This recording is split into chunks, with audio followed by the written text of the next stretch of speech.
আগামী ২৪ থেকে ৪৮ ঘন্টার মধ্যে ইরানে পুনরায় সামরিক হামলা চালাতে পারে যুক্তরাষ্ট্র। কাতারের দোহা ইনস্টিটিউট অব গ্র্যাজুয়েট স্টাডিজের অধ্যাপক মোহাম্মদ এল মাসরি এমন আশঙ্কার কথা জানিয়েছেন। সোমবার আন্তর্জাতিক সংবাদ মাধ্যম আল জাজিরাকে দেওয়া এক সাক্ষাৎকারে তিনি এই আশঙ্কার কথা জানান। এল মাসরি জানান, মার্কিন প্রেসিডেন্ট ডোনাল্ড ট্রাম্পের ওপর ইসরায়েলি প্রধানমন্ত্রী বেঞ্জামিন নেতানিয়াহু এবং ট্রাম্প প্রশাসনের কট্টরপন্থী যুদ্ধবাজ কর্মকর্তারা নতুন করে যুদ্ধ শুরুর জন্য অনবরত চাপ দিচ্ছেন। তিনি বলেন, ইরানের কাছ থেকে ট্রাম্প যে ধরনের আত্মসমর্পণ আশা করেছিলেন তা পাননি। এমনকি চীন সফরের সময়ও ইরান ইস্যুতে শি জিনপিং এর সঙ্গে আলোচনায় তিনি আশানুরূপ ফল পাননি। এল মাসরির মতে, রাজনৈতিক ও অর্থনৈতিক কারণে ট্রাম্পের জন্য যুদ্ধ বন্ধ করাই সমীচীন হবে, তবে একটি বিশ্বাসযোগ্য বিজয় ঘোষণা করতে না পেরে তিনি পিছু হটতে পারছেন না।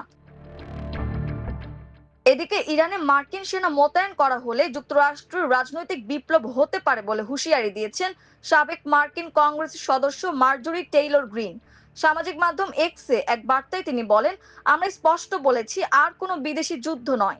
যদি ইরানে সেনা পাঠানো হয় তবে আমেরিকার জনগণের বিরুদ্ধে অপ্রতিরোধ্য প্রতিরোধ গড়ে তুলবে। এই বোকামি বন্ধ করুন।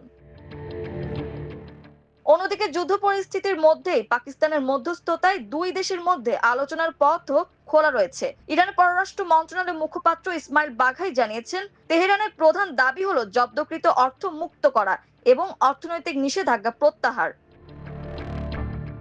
তিনি জানান, পাকিস্তান নিয়মিত দুই দেশের প্রস্তাব ও মন্তব্য আদান প্রদান করছে, তবে ওয়াশিংটনের পক্ষ থেকে ইরানের পারমাণবিক কার্যক্রম নিয়ে দেওয়া তথ্যকে ভিত্তিহীন বলে নাকচ করে দিয়েছে তেহরান।